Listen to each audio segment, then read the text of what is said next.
Devastator, I think, has always been my favorite combiner, so I was pretty excited when he was in the movie, and now I've got a papercraft version of him, and he is awesomely detailed.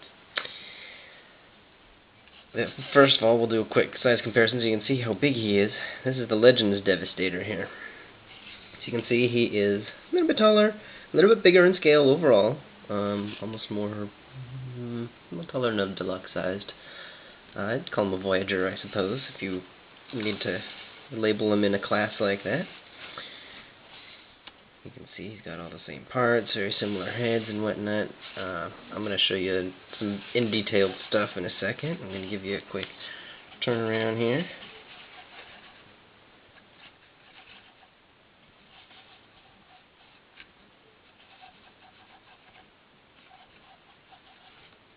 Got some chicken legs type of thing with the heels in the back, I think, and got the nice Devastator hunch going on.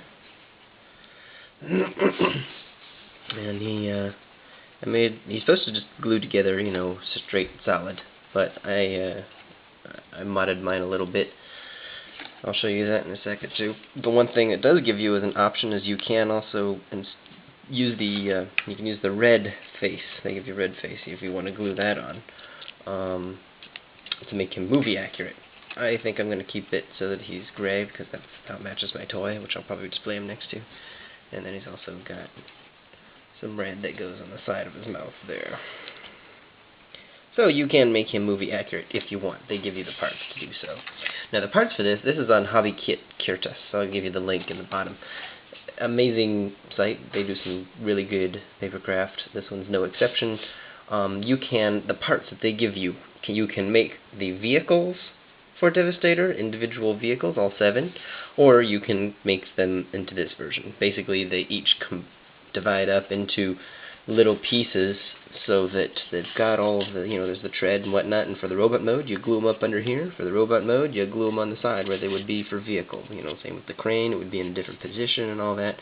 These parts aren't included for the vehicle mode, it's just for the hand.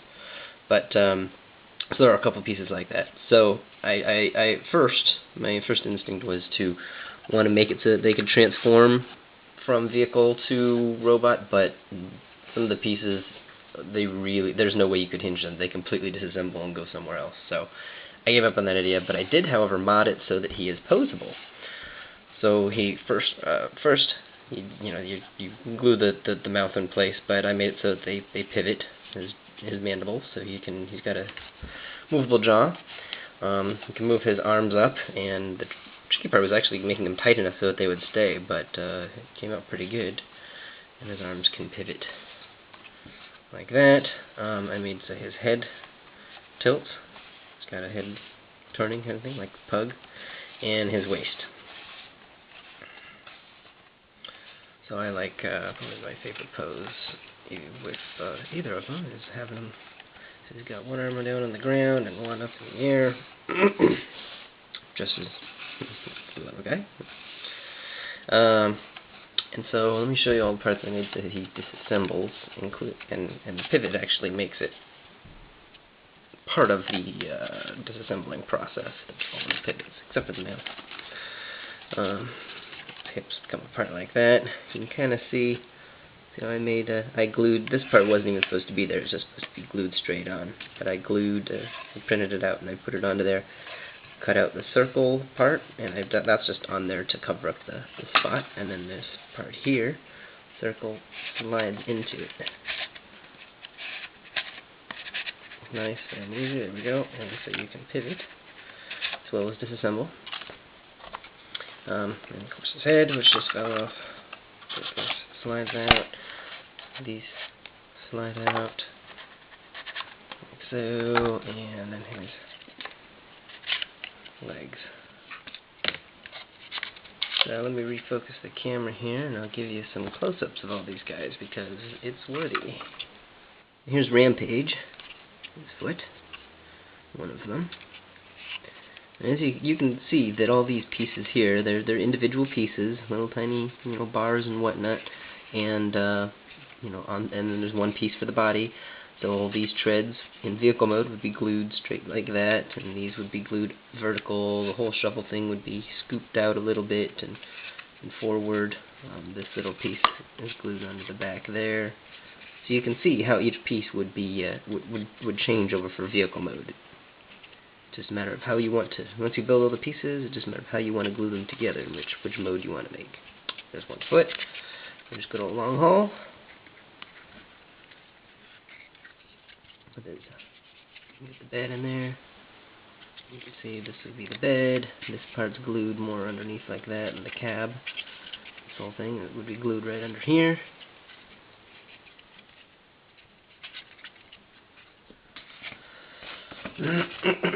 Here's the hips. Overload.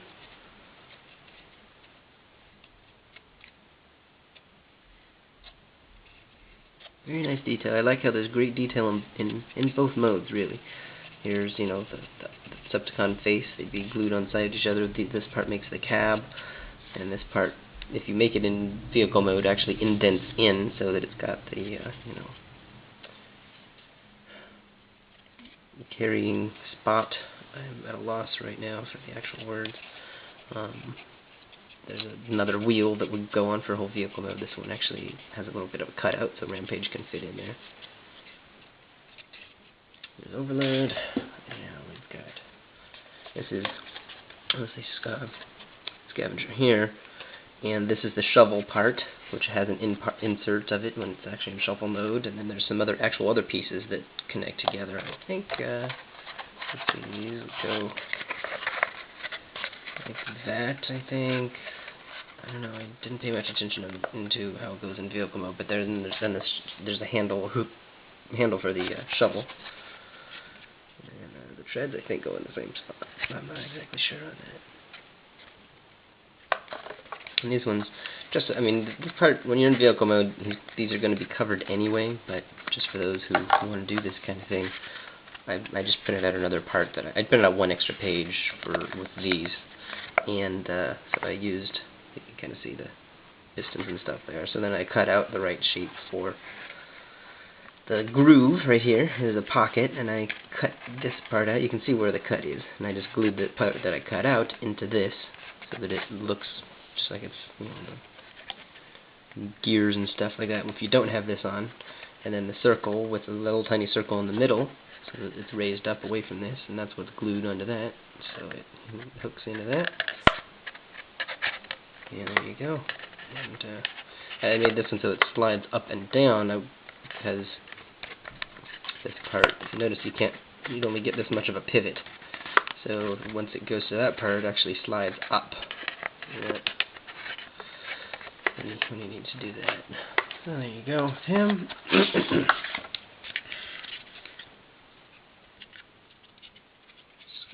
My scrapper.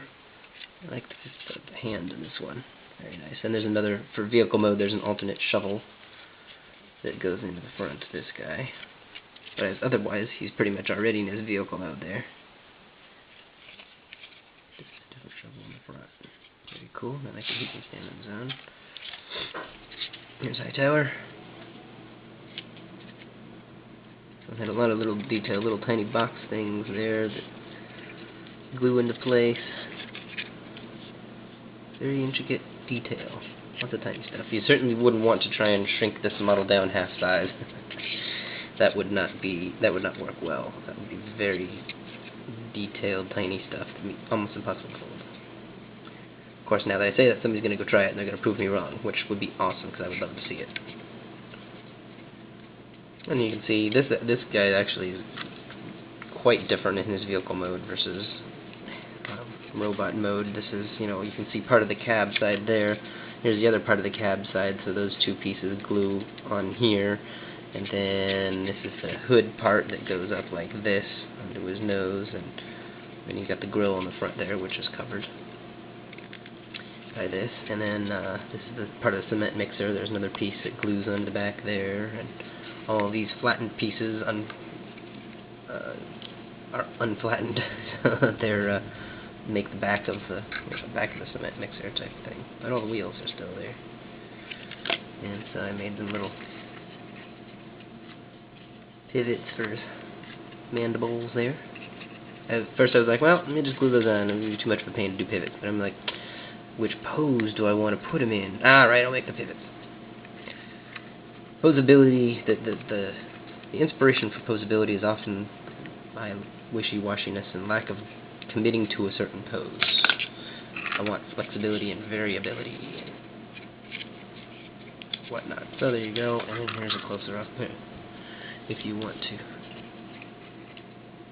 you can cut out and glue on the red bits, make him movie accurate. Because for some reason in the movie he had a red face, but all the toys he's got gray. Which looks pretty good too. I like the red mask there. Here, I like the red on here. Here, yeah, you know, I'm used to the gray from my figure more than anything else. But gotta love options. Anyway, he is so cool. I highly recommend building him. If you're a Transformer fan, Devastator fan, Papercraft fan, all of the above. Oh, and there's really good instructions too online that shows you where to glue the pieces all together. Anyway, hope you like.